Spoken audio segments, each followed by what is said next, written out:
નમસ્કાર ખેડૂત મિત્રો, તમારું સ્વાગત છે અમારી આ બજાર ભાવની ચેનલમાં। તો આજના વિડીયોની અંદર આપણે મહત્વના હવામાન સમાચાર જાણીશું। તેમાં ગુજરાતમાં વરસાદની આગાહી મોટી કરવામાં આવી છે। તો અત્યારે બંગાળની ખાડીનું લો પ્રેશર જે સિસ્ટમ છે તે ગુજરાત ઉપર સક્રિય છે। ગુજરાતના કેટલાક વિસ્તારોમાં હળવાથી ભારે વરસાદની શક્યતા રહેલી છે। મધ્યમ ગુજરાત, દક્ષિણ ગુજરાતમાં સૌથી વધારે વરસાદની સંભાવના રહેલી છે। તો સંપૂર્ણ અપડેટ મેળવીશું આજના વિડીયોની અંદર। તો ચેનલમાં નવા જોડાયા હોય તો ચેનલને સબસ્ક્રાઇબ કરી નાખજો। તો મિત્રો, સૌથી વધારે અત્યારની સમયની વાત કરીએ તો અત્યારના સમયે ખાસ કરીને ગુજરાતમાં જે મધ્યમ ગુજરાતમાં જે આ બધા વિસ્તારોની અંદર તેમજ દક્ષિણ ગુજરાતના જે આ વિસ્તારો છે તેમાં અત્યારે વરસાદની સંભાવના છે। કારણ કે જે સિસ્ટમ છે તે અત્યારે દક્ષિણ ગુજરાત અને મધ્યમ ગુજરાતની નજીક છે અને મધ્યમ ગુજરાતની નજીકના જે વિસ્તારો છે તેમાં અત્યારે લો પ્રેશર સિસ્ટમ આ એરિયામાં સક્રિય છે, જેના કારણે ગુજરાતના ઘણા બધા વિસ્તારોમાં વરસાદની અતિ ભારેથી ભારે વરસાદની સંભાવના રહેલી છે। તો લો પ્રેશર સિસ્ટમ આગળ નથી વધતી એનું કારણ છે કે જેનું એન્ટ્રી સાયક્લોન પાકિસ્તાન ઉપર બનેલું છે, તે મજબૂત એન્ટ્રી સાયક્લોન, જેના કારણે લો પ્રેશર સિસ્ટમ આ એરિયાને નહીં વટવા દે એટલા માટે ભાવનગર, બોટાદ, સુરનગરના કોઈ પણ વિસ્તારોમાં હળવા મધ્યમ વરસાદની શક્યતા રહેલી છે। તેમજ આજે કયા વિસ્તારમાં વરસાદ પડવાની શક્યતા રહેલી છે તેની વાત કરીએ તો અત્યારે ખાસ કરીને તો લીંબડી આજુબાજુના તમામ વિસ્તારોની અંદર ધંધુકા, બરવાળા, ધોળકા, નવસરોવરના આજુબાજુના તમામ વિસ્તારોમાં વરસાદ પડવાની સંભાવના રહેલી છે। તો મહુવા આજુબાજુના જે વિસ્તારો છે તેમાં ખાલી છાંટાછૂટી થાય તેવી શક્યતા રહેલી છે।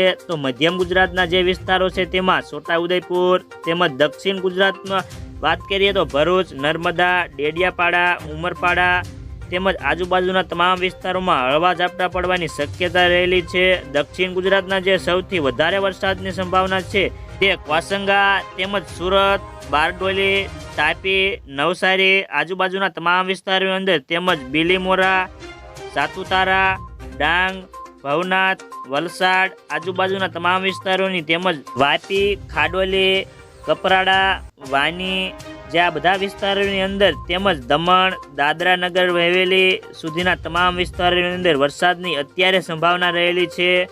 તો હવે મિત્રો વાત કરીએ સાંજના સમયની, જેમાં ઉત્તર ગુજરાતના વિસ્તારોની તો વાત કરીએ તો આબુ રોડ, પાલનપુર, ખેડબ્રહ્મા, ડુંગરપુર, હિંમતનગર આજુબાજુના તમામ વિસ્તારોની અંદર તેમાં બાંસવાડા વિસ્તારો સુધી વરસાદની સંભાવના રહેલી છે। તો મધ્યમ ગુજરાતના લુણાવાડા, ગોધરા, દાહોદ આજુબાજુના તમામ વિસ્તારોની અંદર વડોદરા, છોટાઉદેપુર, અલીરાજ આજુબાજુના તમામ વિસ્તારો છે તેમાં હવે જોઈએ તો દક્ષિણ ગુજરાતના વિસ્તારો છે તેમાં વડોદરા, છોટાઉદેપુર, ડભોઈ, કંજાર, જંબુસર આજુબાજુના તમામ વિસ્તારોને લઈને દહેજ, ભરૂચ, કોસંબા, વંકલ, ડેડિયાપાડા, ઉમરપાડા તેમજ તમામ વિસ્તારોની અંદર સુરત, બારડોલી, તાપી, નવસારી, બીલીમોરા, વાંસદા, ડાંગ આજુબાજુના તમામ વિસ્તારો છે તેમાં વલસાડ, વાપી, ભવનાથ, સાપુતારા તેમજ ખાડોલી આજુબાજુના તમામ વિસ્તારોની અંદર વરસાદ પડવાની સંભાવના રહેલી છે। તો ખાસ કરીને સાંજના 5 વાગ્યાની વાત કરીએ તો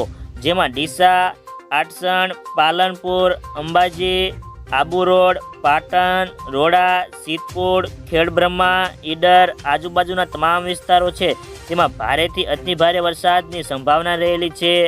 તો મોઢેરા, મહેસાણા, હિંમતનગર, માણસા, કડી, પ્રાંતિજ, મોડાસા આજુબાજુના વિસ્તારો છે તેમાં અમદાવાદ, ગાંધીનગર, કપડવંજ, બાયડ, લુણાવાડા, બાલોસર, ગોધરા, પીપલોર, ડાકોર, મહુવા, મહેમદાવાદ અને ધોળકા મધ્યમ ગુજરાતમાં આ તમામ વિસ્તારોમાં તારાપુર, આણંદ, બોરસદ, વડોદરા, ચાંપાનેર, છોટાઉદેપુર, ડભોઈ, કરજણ તેમજ દાહોદ, પંચમહાલ આજુબાજુના જે વિસ્તારો છે તો ભરૂચ, કોસંબા, વલકલ, ડેડિયાપાડા, ઉમરપાડા તેમજ સુરત, બારડોલી, તાપી, નવસારી, બીલીમોર, વાંસદા, ડાંગ આ બધા વિસ્તારોની અંદર સાંજના સમયે અતિ ભારેથી ભારે વરસાદ પડવાની સંભાવના રહેલી છે।